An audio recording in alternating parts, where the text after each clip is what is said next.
Olá, bom dia, tudo bem? Como é que você está? Como é que está a sua família? Feliz sábado para você, meu amado irmão, meu amado amigo que está conosco conectado. Hoje a gente até permitiu colocar um cenário diferente, não os quadros, né? Mas no coração, lembrando que ontem foi Dia dos Namorados. Então, é um dia ainda muito lembrado por todos os casais. Então, é uma alegria receber você nesse momento tão especial de sábado e a gente quer compartilhar com você a palavra de Deus, ter você conectado conosco. E é uma alegria receber você em nossa casa para adorarmos ao Senhor. Nesse momento eu quero convidar você, essa família, para juntos orarmos ao Senhor, nosso Deus, para depois nós louvarmos a Ele, que é digno de toda a honra e toda a glória. Oremos. Nosso Deus, amado Pai, queremos agradecer por tua bondade e infinita graça, teu amor imenso. Que o Senhor esteja, Senhor, dirigindo nesse momento agora que teremos de prenúncio, né, do culto divino que teremos algo mais, mas que tudo agora seja para a tua honra e glória, teu poder se manifeste sobre as nossas vidas, em nome de Jesus. Amém. Vamos louvar o nome do Senhor. Pegue o seu inário, se você tiver um inário, pegue o seu inário. Nós iremos cantar para a honra e glória do nosso Deus, louvores que nos aproximam cada vez mais dele. Queria convidar o irmão Nis, que será o ministro do louvor nessa noite. Cante conosco, louva ao Senhor nosso... Desculpa, nessa manhã, louva ao Senhor nosso Deus.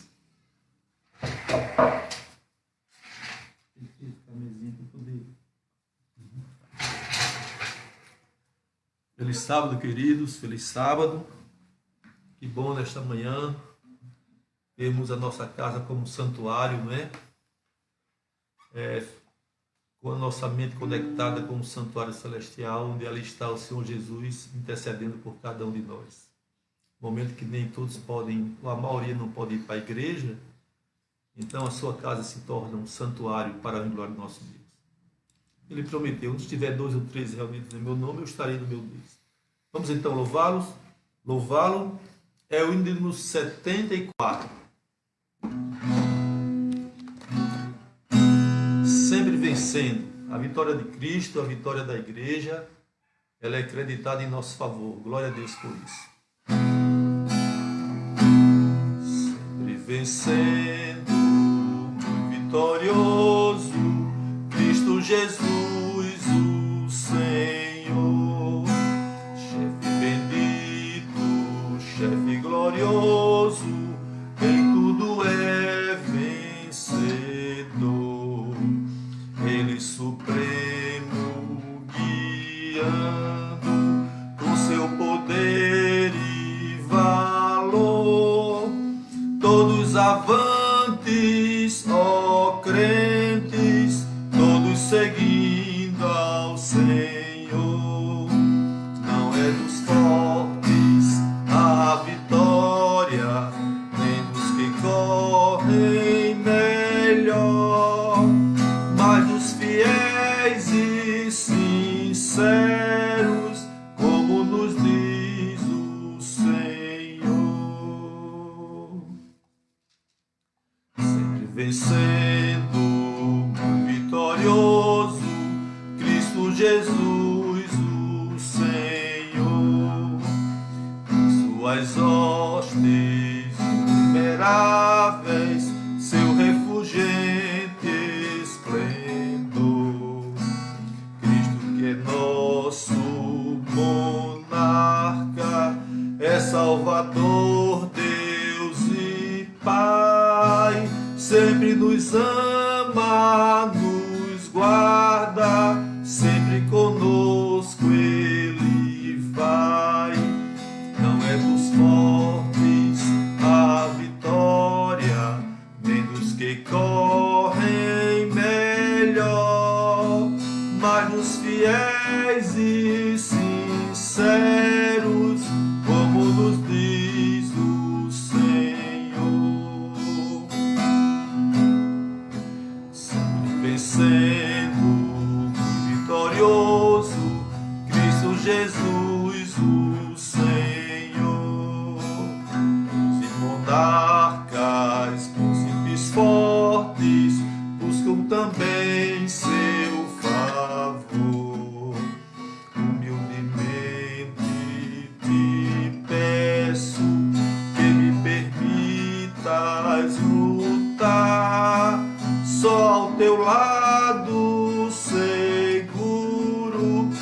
minha vida finda. É dos fortes a vitória, nem dos que correm melhor, mas dos fiéis e sinceros, como nos diz o Senhor. Amém? Vamos agora louvar com o hino número 344. Também um outro hino muito, muito precioso, porque ele carrega a mensagem de um Deus que conduz a história, né? Em favor da sua igreja, em favor do seu povo. 344 fala: ó cristãos, avante.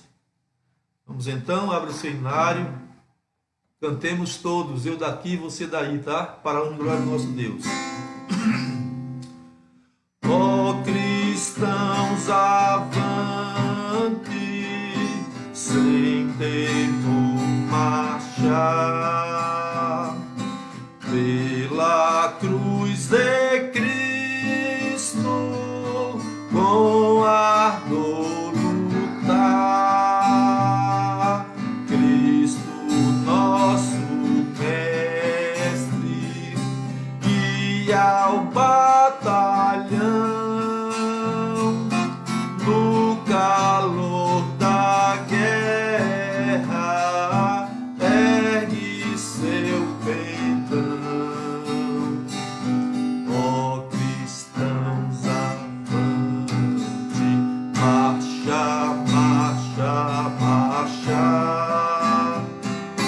pela cruz de Cristo, com ardor lutar. Ó cristãos, avante, contra Satanás, a Jesus seguindo, príncipe da paz. Nunca o inimigo prevalecerá, com as hostes santas Cristo vencerá. Ó cristãos, avante, marcha, marcha, marcha, pela cruz de Cristo, com ardor lutar. Reinos perecerão, tronos e nações, mas a igreja vence, mesmo em aflições.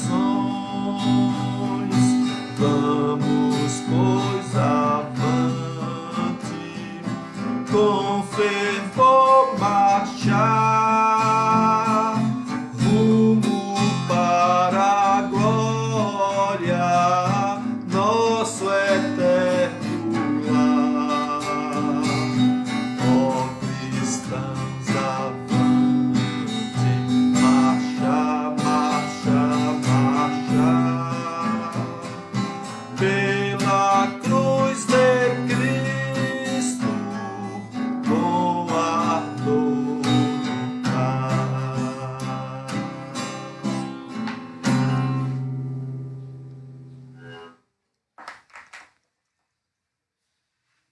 Dois hinos poderosos, né? Porque eles falam justamente sobre o dever de todo cristão, marchar, marchar, e principalmente sobre a vitória final que Cristo nos dará quando Ele voltar nas nuvens dos céus. Amém, irmãos? Deus seja louvado por isso, pelo seu amor imenso conosco.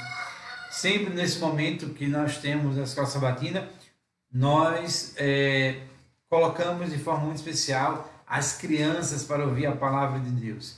Então, nessa manhã, nós estaremos ouvindo a historinha das crianças também, com a tia Axa, que está conectada conosco, de forma virtual ela está conosco nessa manhã, e eu queria convidá-la para que ela possa repartir conosco a lição com as crianças. Bom dia, tia Axa. Bom dia, meu amor, e bom dia todo o distrito. Sejam bem-vindos. Agora, deixa eu só explicar, tá? Porque eu estou aqui numa tela diferente da do pastor. A minha irmã, a semana passada, sentiu muita dor e nós viemos para Natal para ela descobrir o porquê, e ela vai precisar fazer uma cirurgia, e a tia Axa veio para ficar, né, com a bebezinha dela, tá bom? Eu vou ficar com a minha sobrinha, e é por isso que eu não estou aí em Boqueirão. Mas o meu coração está aí junto com você, tá certo? Agora vamos para a nossa história. Vamos lá cantar a nossa musiquinha. Pegue aí a sua Bíblia. Você, criança do coração da tia Axa, pegue aí, ó, a sua Bíblia, e nós vamos cantar a nossa canção. Vamos lá? Bíblia, Bíblia, fala de Jesus. Minha Bíblia, fala de Jesus. Bíblia, Bíblia, fala de Jesus. Minha Bíblia, fala de Jesus. Muito bem. A tia Axa aqui, ó, está com uma igreja muito bonita. Olha só. Olha que igreja mais linda. Agora vai ser assim a nossa música, ó. Você vai chamar, quando a tia Axa, a música é assim. Quem chegou à igreja aqui foi... Aí você vai dizer o seu nome, tá certo? Aí em casa. Aqui eu tô com uma bebezinha, o nome dela é Melissa. Aí eu vou dizer, quem chegou à igreja aqui foi Melissa, quem ficou muito feliz. Aí eu vou abrir a portinha aqui da igreja, tá bom? Então vamos lá? Quem chegou à igreja aqui foi Melissa, quem ficou muito feliz foi Jesus. Muito bem? Nós já estamos aqui com a nossa Bíblia, já estamos na nossa igreja virtual, né? Aqui pela internet. E agora vamos contar uma linda história de Jesus. A nossa história de hoje está na Bíblia, no livro de João, no capítulo 9, a partir do verso 1. É a história de uma pessoa que era cega. Ó, a tia Axa, ainda bem que não sou cega, hein? Mas preciso de um óculos para enxergar. Naquele tempo, havia muitas pessoas cegas. E essa história é de um cego que é de uma pessoa que já nasceu cega. Ele nunca viu nada. Não tinha visto a Bíblia, não via o seu papai e a sua mamãe. Era uma vida triste.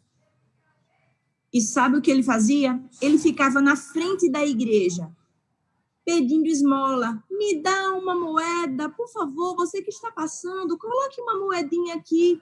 Eu não trabalho, eu não posso trabalhar, eu sou cego, eu não vejo nada. E algumas pessoas ajudavam ele, mas era uma vida muito triste. As pessoas que passavam por ele diziam assim, ele deve ter pecado muito, ele fez muitas coisas erradas, é por isso que ele está assim, é um castigo de Deus. Olha que ideia! As pessoas daquele tempo pensavam que era um castigo de Deus quando alguém tinha alguma doença. Mas Jesus um dia se aproximou daquele homem, e o homem também deve ter pedido uma moedinha a Jesus. E Jesus disse, eu posso fazer... Jesus pensou, né? Eu posso fazer muito mais que isso. Jesus molhou a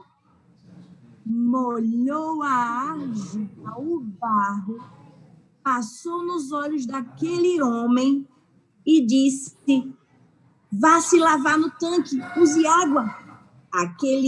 O rosto daquele homem ficou cheio de barro. E com certeza, uma uma pessoa, porque ele não sabia para onde ir, ele era cego.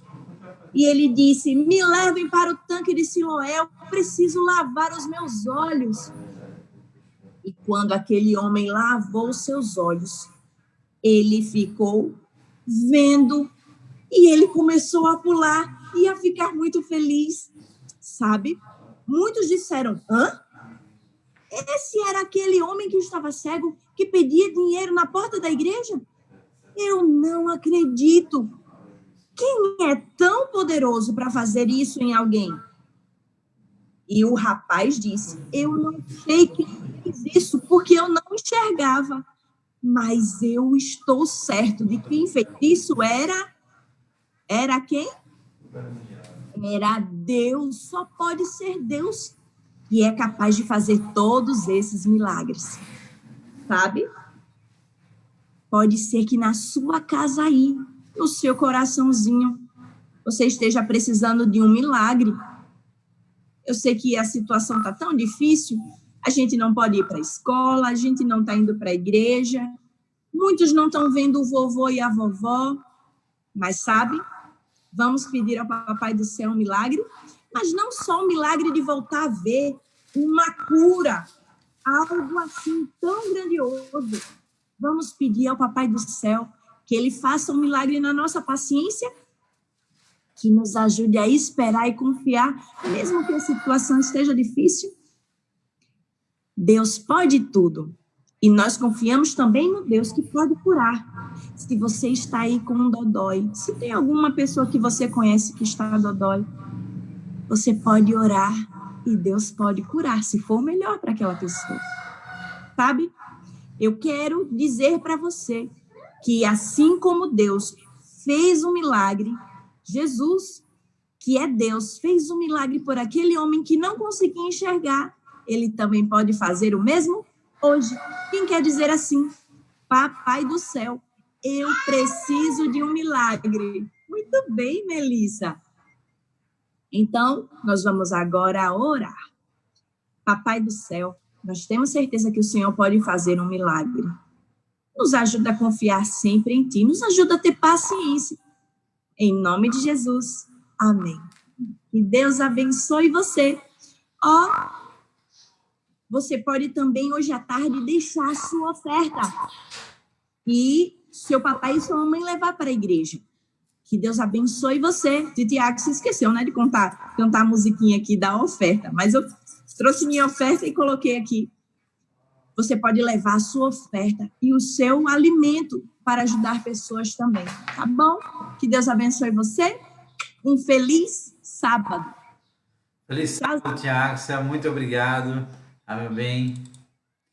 É uma alegria sempre repartirmos a história com as crianças, porque elas são parte essenciais em nossa mensagem, cada vez, para pregar a Santo Evangelho.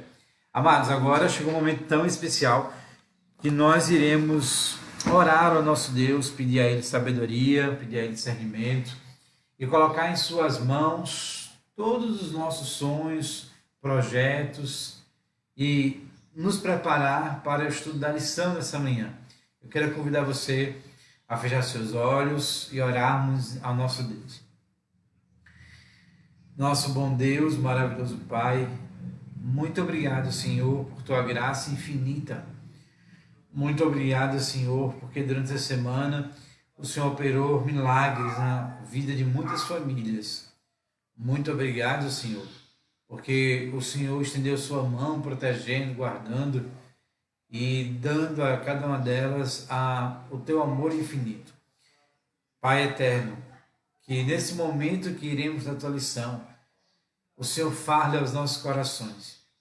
Que o Senhor fale sobre a tua palavra para a nossa vida.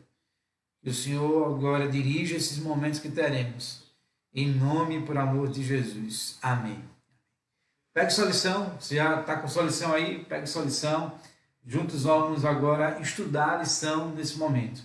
A lição dessa semana, ela trouxe algo assim muito impressionante, muito especial. Ela começou a falar sobre uma mensagem que nós devemos guardar em nosso coração e viver a cada dia. Tela, isso. Essa mensagem dessa semana, ela vem trazendo justamente a profecias, a Bíblia e as profecias. Amados, eu assim, louvo ao Senhor por algumas ações da igreja. Por que eu estou falando isso? Você sabe que a lição era preparada há muitos anos atrás. Ela não foi preparada ontem. E é impressionante como num tempo próprio, momento exato da história, a lição vem abordando um tema tão essencial. Principalmente no trimestre passado sobre Daniel, esse trimestre sobre a Bíblia, trazendo esse contexto profundo sobre estudarmos e interpretarmos a Bíblia, e agora falando sobre profecia. Por que isso é um assunto muito especial e muito oportuno no momento que nós vivemos? Porque nesse momento muitas vozes se levantam. Como o canal é muito aberto de comunicação através das redes sociais, muitas vozes se levantam. E muitas vozes com profecias e etc. Eu já ouvi nessa pandemia de várias coisas. Do fio do cabelo do anjo na Bíblia que cura, do fio do cabelo que anjo que cura, até mesmo da questão das 3 noites de escuridão, e a gente vai ouvindo várias coisas. Mas o que mais me preocupa, amados, é justamente essa rede aberta de comunicação e muitas vezes o que nós estamos nos alimentando ou assistindo.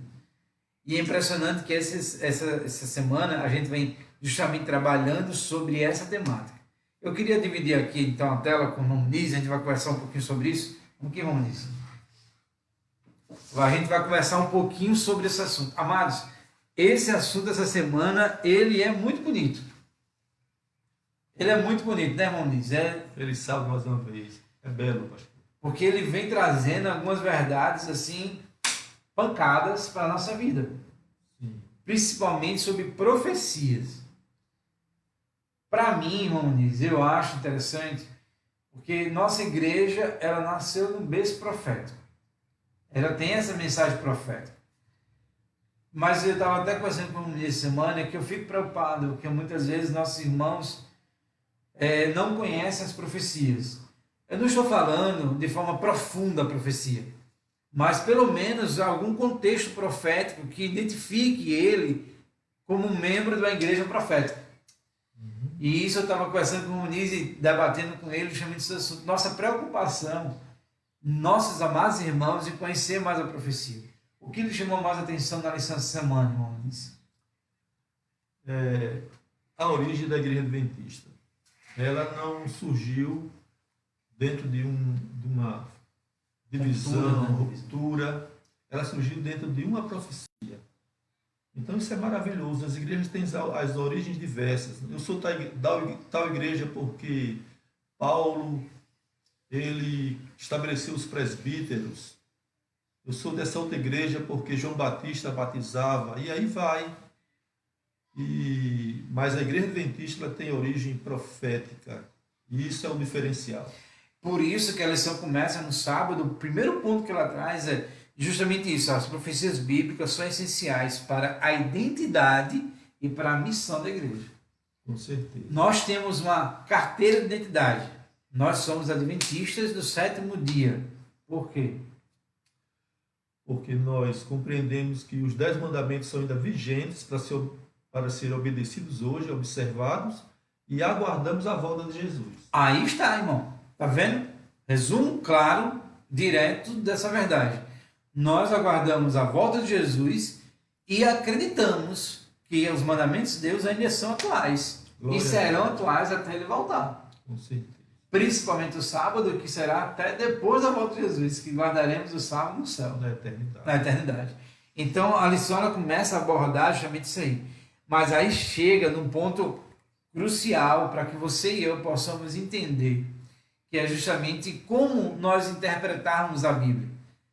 Essa palavra, às vezes até para alguns irmãos, tem irmãos, pastor, eu não quero nem me aprofundar muito, porque senão eu vou nem dormir à noite, porque é tanto bicho, é tanta questão assim, animais, eu não vou me aprofundar muito. Mas, amados, vamos tentar aqui de forma muito simples falar sobre algo muito complexo. Estava conversando com o irmão Muniz hoje de manhã, disse, olha, se fosse para a gente passar essa lição do jeito que deveria, teria que ser pelo menos umas 2 vigílias. Com certeza. Porque é um assunto muito profundo, mas vamos tentar de forma muito simples trazer uma linguagem que todo mundo possa compreender. Então, assim, a Bíblia, irmão Muniz, ela tem uma forma de estudar, certo? De compreender a sua mensagem, certo? Está aí? Tudo bem? Temos uma forma de compreender a Bíblia, mas existem várias formas de olhar para a Bíblia. Por exemplo, eu uso óculos, eu já conheço outro amigo que tem um óculos e ainda precisa da lupa, porque tem dificuldade realmente na leitura e tá difícil o seu grau. Já conheço outro amigo que não precisa de óculos. Então há várias formas de enxergar o que está na Bíblia. Então a Igreja Adventista tem uma fórmula. E que fórmula é essa? Bom, existem 3 regras que dominam essa questão de religião. É a preterista, é você pegar a Bíblia, determinado texto, e interpretar, jogar ele para o passado, dizer que já aconteceu. E há algumas coisas que também algumas pessoas são futuristas. Pega aquele texto da Bíblia e joga lá para frente. Mas o método da nossa igreja é historicista. É você entender a Bíblia dentro de um tempo. E aí você vai ver que a Bíblia ela coloca a questão de tempo como coisa muito importante. É verdade, principalmente porque quando a gente olha para os preteristas, a ideia deles, assim, resumindo assim para a gente entender, é que tudo que eles estudaram foi até Cristo, segundo século antes de Cristo, né, que eles falam, no tempo de antigo Epifânio. Chegou ali, acabou-se Daniel, não existe mais Daniel.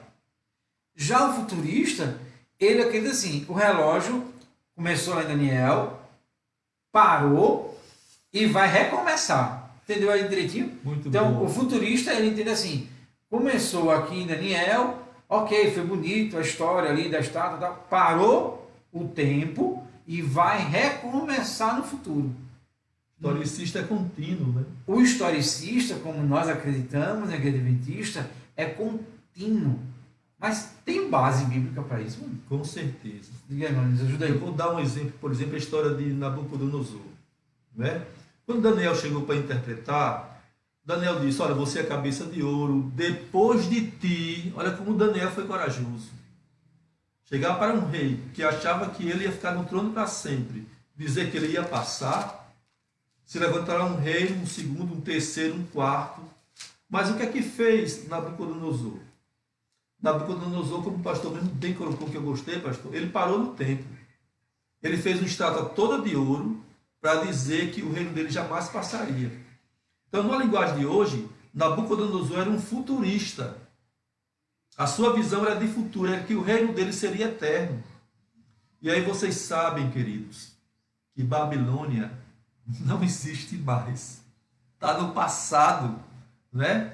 É só ruínas, é só lugar de abutres, de aves de rapina. Saiu do contexto atual da história. Agora, na informação historicista, aí teve o tempo para a Babilônia, teve o tempo da Medopécia, teve o tempo da Grécia, teve o tempo de Roma, e aí nós estamos aguardando o reino de Deus. Isso que é legal, porque Jesus usou esse método historicista. Guarda essa palavrinha, tá, irmãos? Nós, como adventistas, nós acreditamos na interpretação bíblica chamada historicista. Tá? Porque Jesus foi historicista, porque Jesus pegava o exemplo do passado e trazia para a nossa realidade, a realidade dele, e trazia depois para o futuro. E isso é historicismo. Não o preterismo, que fica só no passado, não o futurismo, que parou o tempo e foi para o futuro, mas algo que é contínuo na história. Tanto que, como você falou, Daniel foi cabo macho. Se fosse nordestino, é o cabo arrochado. Porque o cara foi, disse, olha, você é o rei, sim, eu sou o rei, mas vai acabar, viu? Vai sair da história. A sua festa vai acabar. Vai começar outro. Imagina Nabucodonosor, que era todo poderoso naquela época, eu escutando nossas mãos. Dizer que o reino dele, todo lindo, maravilhoso, ia acabar.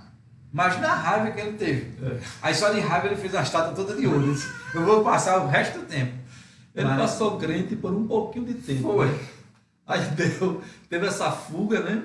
Mas depois ele retornou quando Deus fez ele passar 7 anos comendo capim como jumento.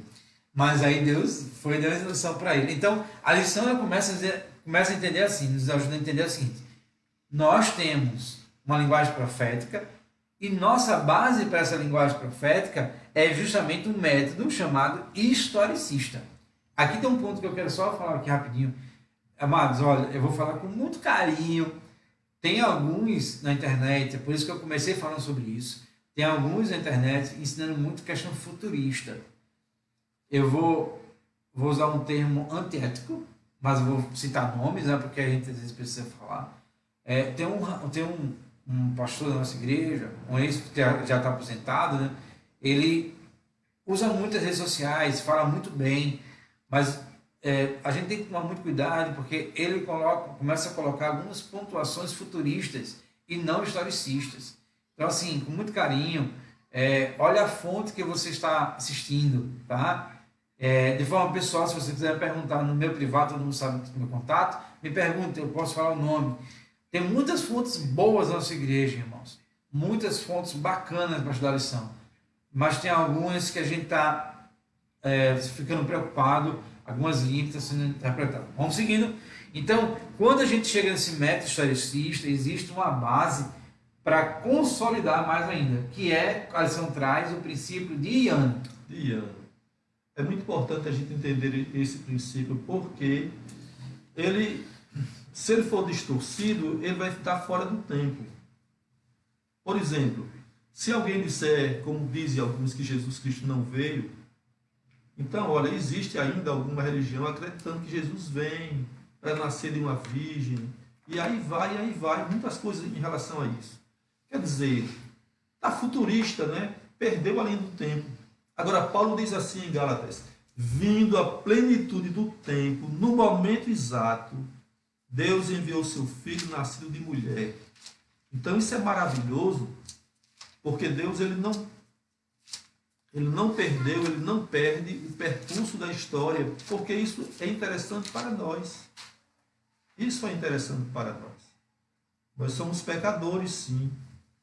Mas Deus, ele deixa a sua palavra empenhada e ele a conduz para que a gente tenha segurança e certeza de que estamos convidados para ser herdeiros do seu reino. Isso é impressionante quando a gente começa a olhar que a Bíblia nos dá a base para isso, né? E aí a lição traz o texto de Números, capítulo 14. Eu vou dar uma entradinha aqui na Bíblia, só para a gente basear justamente o que a gente está comentando. Olha o que a palavra de Deus diz assim, ó, Números, capítulo 14, e o versículo 34, porque aí vai dando base, né, justamente para a nossa fala.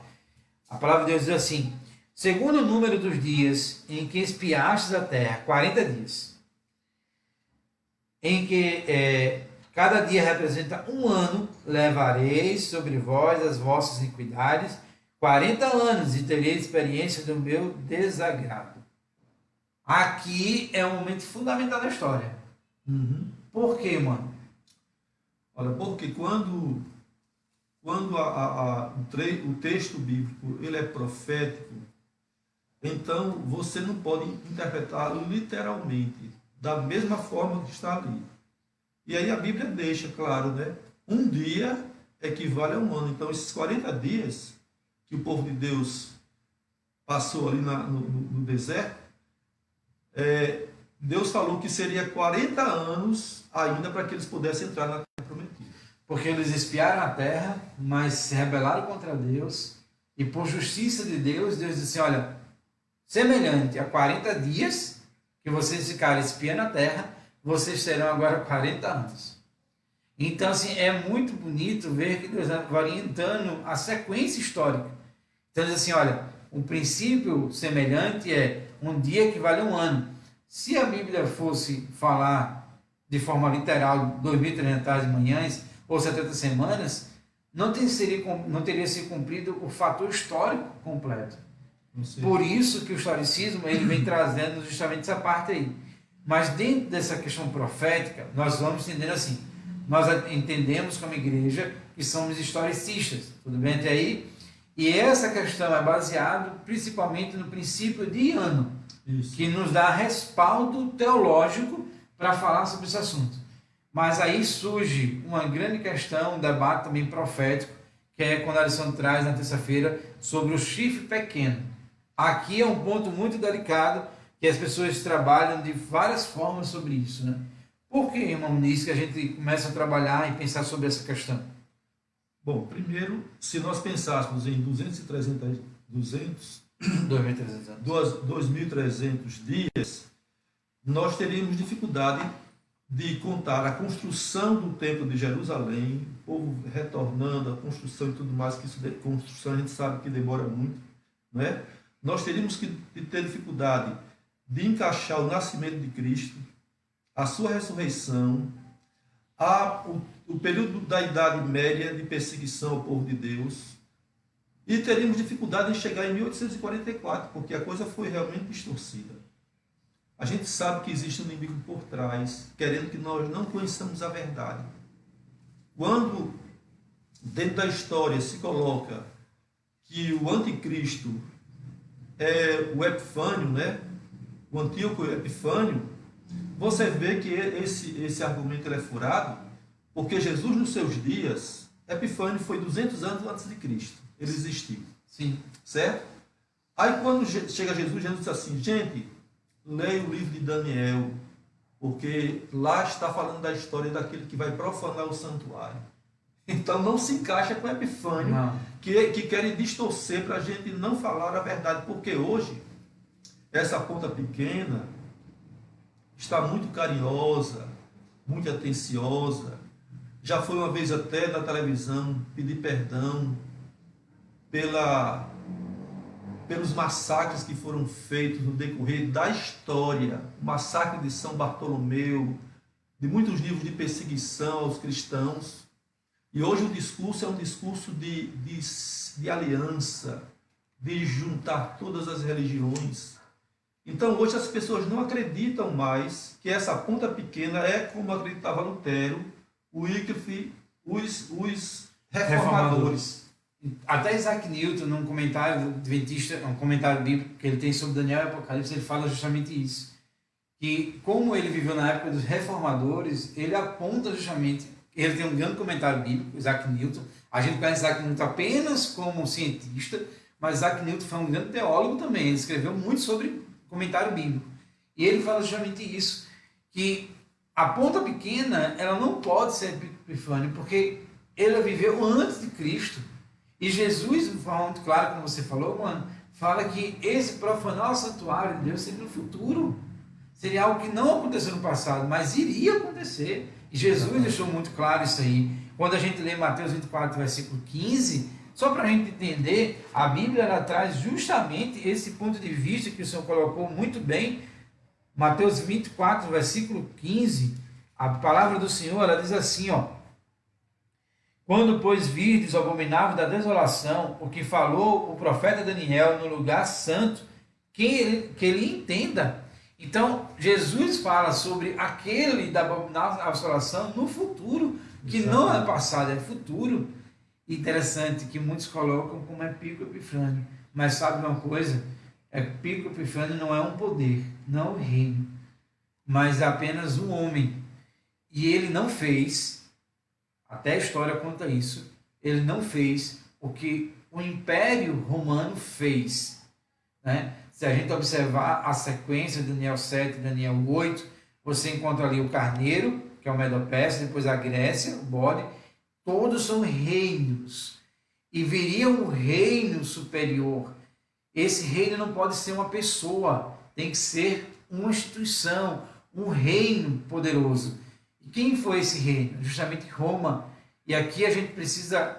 as duas fases. As duas fases. Tanto a papal, como também a Roma política. A Roma espiritual, como alguns falam, né? E a Roma política, imperial. Mas nada foi pior do que a Roma papal. Me permitam, desculpa, não estamos querendo falar mal de forma nenhuma de nenhuma religião. Mas a história... Está na história. Ela nos respalda para nos mostrar como foi profundo tudo que aconteceu no Império Papal, principalmente quando alguns motivos levaram, a gente até, eu anotei aqui, isso me deixou muito impressionado, quando a gente começa a ver como eles se colocaram naquela época, o poder religioso e político, por isso ele atua como sacerdote e sumo sacerdote. Olha só, ele se colocar como sacerdote, como sumo sacerdote. Eu posso interceder, eu posso fazer algo maior por você, não precisa ir até Cristo, mas aqui a igreja responde, a igreja intercede por você. Então tudo isso nos leva a entender que, na verdade, o chifre pequeno não pode ser um homem, mas na verdade algo muito maior que foi o poder papal. E nessa sequência que a lição vem trazendo de profecias, ela vem nos abordando vários assuntos, mas era bonito que a lição começa.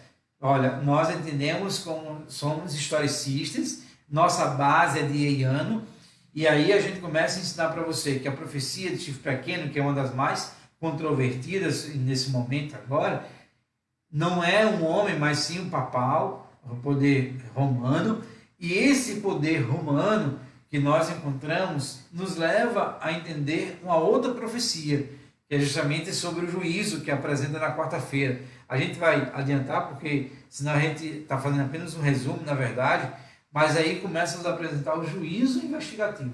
Isso é maravilhoso, pastor, porque Deus, ele não está inerte na história, ele não está à direita de Deus de braços cruzados. Isso é maravilhoso. Ele está estudando, analisando cada acontecimento, registrando no livro sagrados. Porque Deus não vai dizer, por exemplo, que eu sou culpado, você não tem culpa nenhuma. Sim. Né? Então, veja bem, eu acho que um ponto importante que a gente, como igreja e como indivíduos, a gente deveria analisar é tirar o nosso foco, certo? De que haverá uma perseguição, que você não vai poder... Claro que isso vai acontecer, mas eu estou falando em sentido de focar, certo? Certo. Então, se você ficar pensando, olha, que vai ter perseguição, que você não vai poder comprar nem vender. Olha só, gente, como é que você vai sobreviver se você não vai poder comprar nem vender? Se seus bens serão confiscados, se aquela poupança que você tem no banco, ela vai ser retirada. Então, se você for focar nessas coisas, você vai perder a direção.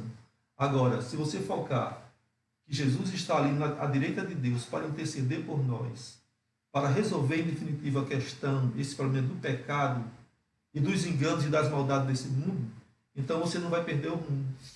A grande questão, eu estava comentando com o Rony sobre isso. A gente conversa muito sobre questão de lição e algumas coisas durante o dia a dia aqui. Amados, a gente começa a se preocupar demais em alguns aspectos. Temos irmãos que, infelizmente, se prende o animal, é o bode, é o carneiro, é o elefante, vai se prendendo a tanta coisa. Mas eu gosto de entender o seguinte, até comentei com o Rony sobre isso. Eu gosto de entender que a palavra do Senhor, ela é tão linda, que ele não está falando... Claro que a imagem que é projetada é de um animal, mas o que ele está falando ali, dessa sequência, é que os reinos se passam, mas Deus está no controle dos reinos. Isso é o que é mais importante. Deus está no controle. Na sequência da história, Deus está com sua mão. E essa mão do Senhor, você tem que entender que haverá um juízo. É bonito quando eu me lembrei agora, Deus me fez lembrar, o Abacuque. Abacuque é interessante que ele começa questionando Deus, tal, reclamando e tal. E aí o Senhor dá para Abacuque os 5 ais. Ai daquele que faz isso e isso, ai daquele que faz isso e isso. E ele começa ali a listar 5 ais. Você pode ler em casa depois. E aí está no capítulo 2 de Abacuque. Depois Abacuque reconhece Deus. Então Deus não deixa impune a história. Ele está no controle da história. E haverá juízo, haverá julgamento para isso. Esse é o momento que a gente precisa entender e compreender cada vez mais profundo a mensagem do Senhor que tem para a nossa vida, a nossa reflexão. É interessante que Apocalipse capítulo 14 fala isso, a sequência tão clara, quando ele fala sobre juízo. Daqui a pouco entra mais detalhes, mas o juízo investigativo, ele existirá. Ele existirá no momento oportuno, já está existindo, na verdade. Isso, está em processo. Em processo, nós estamos num processo de juízo, e esse processo do juízo estará conosco, principalmente porque ele nos ensinou na quinta-feira a tipologia como profecia. Esse aqui é um assunto muito lindo. Gostoso demais. É lindo porque tudo que nós falamos até agora, ele amarra a essa questão. Todo esse contexto historicista, etc, amarra essa situação. Por que a tipologia é importante, irmão Muniz? Porque a tipologia é uma maneira de identificar com argumentos irrefutáveis determinado acontecimento histórico. Então você não tem como refutar. Por exemplo, os judeus, os saduceus e fariseus perguntaram a Jesus: como você é mesmo o Messias? Me prove aí que você é o Messias, me dê um sinal, mostra aí. Então Jesus disse assim: olha, nenhum sinal será dado, a não ser o de Jonas. Assim como Jonas passou 3 dias e 3 noites no ventre de grande peixe, o Filho do Homem passará no seio da terra. Então, olha que coisa interessante. Então, Jesus está fazendo aí uma comparação, uma argumentação, para justamente identificar ele próprio como Salvador, como Messias. Porque ele falou de uma coisa que aconteceu no passado, mas que em poucos dias, ali no futuro bem próximo, iria acontecer com ele. Então, não tinha como a pessoa, por mais fanática religiosamente falando fosse, não entender um negócio desse. Porque Jesus estava comparando Jonas, que era conhecido, com o acontecimento da vida dele, que estaria ali por volta de... Eu acho que Jesus até falou isso aí, perto ali de... talvez até na semana de que ele seria crucificado. Sim. Não é? Então é impressionante como que Jesus ele amarra as coisas para você e eu não pensarmos diferentes. Vamos crer na interpretação que a própria Bíblia dá, certo? A respeito do que seja tipo e antítipo. Então, Jesus Cristo ele falou no santuário terrestre como tipo, mas nos falou, você já pensou agora que situação difícil que nós estamos passando nessa pandemia, sem poder estar na igreja, na casa de Deus, como é o nosso desejo? Mas Jesus disse assim: olha, tem um santuário celestial. Se você estiver em Jerusalém, na Judéia, nos confins da terra, você pode me adorar. É se conectar com o santuário celestial. Então isso é maravilhoso, porque às vezes determinadas coisas que a gente considera como muito importante, como muito preciosa, poderiam escapulir das nossas mãos. É verdade. Então é bonito porque eu até coloquei aqui que Deus ele usa as figuras de pessoas para representar algo muito maior. A lição ela traz a palavra tipologia, mas eu gosto de pensar assim: Deus usa figuras e pessoas para representar algo muito maior, que é o seu amor por nós. É impressionante quando a lição traz um momento histórico aqui profundo, em João 19, versículo 16, quando Jesus ali já está morto e ele é perfurado, né, na sua lateral. Eu acho isso aqui muito bonito, muito profundo, detalhes sobre a própria morte de Jesus. João 19, versículo 36, a palavra do Senhor traz algo assim muito belo, que diz assim, ó, João 19, 16, e isso aconteceu para se cumprir essas escrituras: nenhum dos seus ossos seria quebrado. Onde está isso? No Velho Testamento. Salmos capítulo 34, versículo 20. Para indicar o Messias. Para indicar o Messias. Né? Para indicar o Messias. Porque quando os soldados romanos chegaram lá para matar Jesus, porque estava se aproximando o sábado, ele já estava morto. Os ladrões da direita e da esquerda, não. Aí, para acelerar a morte deles, os soldados quebrou a perna de um e de outro, quebrou a perna da direita e da esquerda. Quando chegou para Cristo, ele já estava morto. Né? Agora, a perversidade daquele soldado é sem precedente, porque ele aplicou uma lança no coração de Jesus. Muita maldade. E isso a gente começa a entender que Deus ele usa exemplos da história para projetar algo muito maior. Isaías 53, você vê Salmo 22 e tantos outros textos que decorreram dentro do Velho Testamento para apresentar algo maior que seria o Novo Testamento, Jesus Cristo. E impressionante é ver o próprio Jesus como contador de história, dentro da interpretação histórica, ele trazendo para a sua vida agora, no momento que ele estava vivendo, algo do passado e queria acontecer no futuro. Essa linha de passado, futuro e o presente que Jesus estava vivendo chama-se historicista.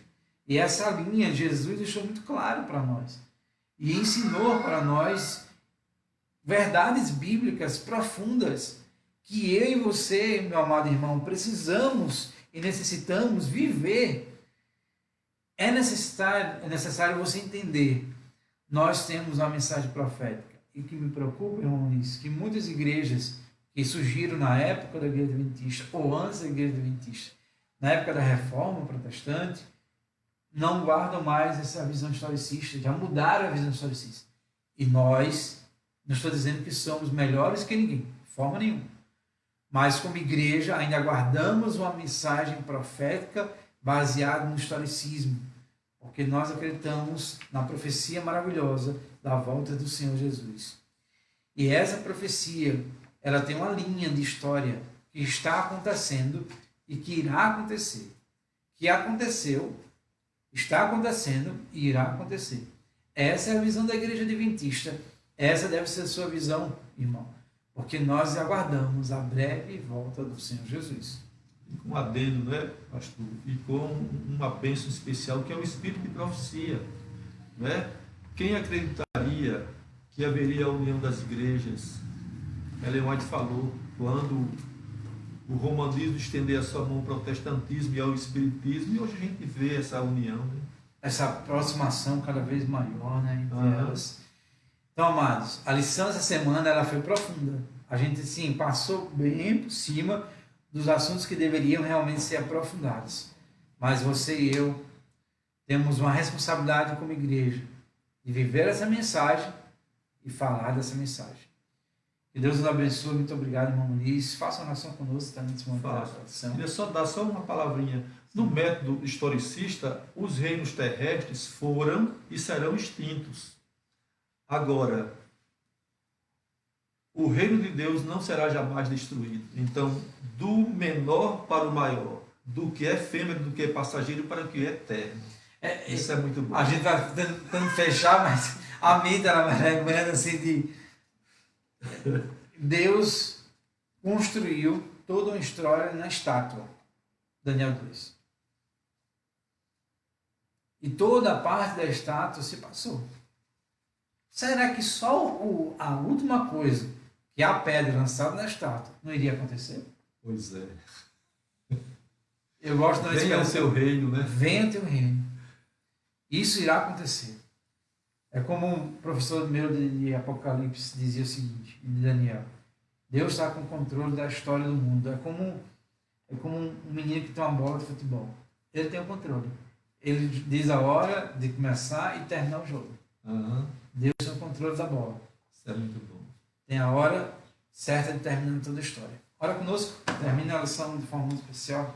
Muito obrigado, Deus e Pai querido, porque a Tua palavra é a verdade.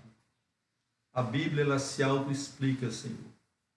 No decorrer da história, Tu disseste quem era o leão, identificasse Babilônia, quem era a Medopécia, o urso, e assim se foi. Mas o que nós precisamos, Senhor, a nossa maior essência, a nossa maior necessidade é aceitarmos a pedra, Senhor. Cairmos sobre ela e não deixar que ela caia sobre nós. Nos ensina a nos humilhar, nos reconhecer pecadores, nos ensina a orar com sinceridade, venha o teu reino, ter esse desejo verdadeiro e pregarmos a mensagem, Senhor, a tríplice mensagem angélica, de que Tu és o Criador, que Tu vais intervir na história humana de forma até mesmo drástica, mas Tu avisaste com antecipação. Porque o reino, Senhor, eterno, ele vai ser o presente que Tu trarás para os Teus filhos que confiarem na Tua palavra. E é por isso, Senhor, que nós tudo já Te agradecemos, louvamos-Te e bendizemos-Te, através do santo e eterno nome de Jesus, que vive e reina para sempre. Amém. Amém. Queria concluir toda a parte da manhã lendo um dos textos mais conhecidos por mim e por você. Apocalipse capítulo 20. Abra sua Bíblia, aí vai terminar apenas com essa reflexão. Apocalipse capítulo 20, versículo 20. A palavra do Senhor, ela diz assim: aquele que dá testemunho dessas coisas diz: certamente venho sem demora. Amém. Vem, Senhor Jesus. É muito claro quando João ele sai de cena de todo o contexto apocalíptico e agora ele apresenta a verdadeiro autor do Apocalipse. E ele diz assim: aquele que dá testemunho dessas coisas diz: certamente venho sem demora. Não é João, mas é ele que dá testemunho da história, agora se posiciona na história dizendo: venho, eu virei. A pedra que foi lançada ainda não chegou, mas todo o contexto de Daniel 2 já passou. Nenhum outro reino se levantará como os que já se passaram. Apenas o do Senhor nosso Deus, que irá reinar sobre essa terra. E nós, junto com Ele, iremos adorá-lo. Se tudo foi certo, se todo o contexto histórico aconteceu, se tudo foi provado, por que você ainda duvida? Por que você ainda não vive o reino do Senhor no seu coração? Chegou o tempo, amados, chegou a hora de pararmos para refletirmos sobre o amor poderoso do Senhor Jesus Cristo. Porque o reino do Senhor vem e vem sem demora. E Ele quer que eu e você estejamos prontos para, junto com Ele, estarmos nas mansões celestiais. Feche seus olhos, vamos orar ao nosso Deus. Bom amado Deus, maravilhoso Pai, a Ti rendemos louvores por tudo o que o Senhor é, tudo o que o Senhor faz, e toda a história narrada e descrita com tanto amor pelo Senhor. Que a Tua graça esteja conosco durante esse dia. Nos dá, Senhor, a certeza da salvação e o desejo cada vez maior de estarmos nas mansões celestiais. Abençoa, Senhor, a cada amigo que esteve conectado conosco nessa manhã, para que cada vez mais possamos viver segundo o Teu querer e estarmos prontos para a Tua breve volta nas mansões celestiais. Nos dá, Senhor, um dia feliz, um sábado feliz em Tua presença, em nome de Jesus Cristo. Amém, amém. E amém. Amados, foi um prazer ter cada um de vocês conosco. É uma alegria recebê-los na nossa casa, nosso culto virtual. É uma alegria estarmos conectados com o Senhor, nosso Deus. De forma muito especial, gostaríamos de agradecer a sua presença conosco. Amanhã nós teremos um culto também que será dirigido pelo pastor Donato, pastor que já foi pastor aqui com vocês. E amanhã nós continuaremos na nossa série, falando um pouquinho sobre a nossa entrega ao Senhor, nosso Deus. E amigos especiais que estão conosco cada vez mais. Ficamos felizes pela presença do Carlos, do nosso amigo pessoal, nosso amigo Antônio, que está conectado conosco, e todas as outras pessoas que estiveram conectadas conosco nessa manhã. E meu Face aqui não está atualizando, mas eu vi a minha tia Eliane, minha família de João Pessoa e outros irmãos da igreja que estiveram conosco. É sempre uma alegria repartir a palavra de Deus e estudar a palavra do Senhor com vocês. Um forte abraço, que Deus abençoe você e a sua família. E estaremos juntos mais uma vez amanhã à noite, se conectando para juntos adorarmos o nosso Deus. Deus te abençoe, dê um sábado feliz na presença do Senhor.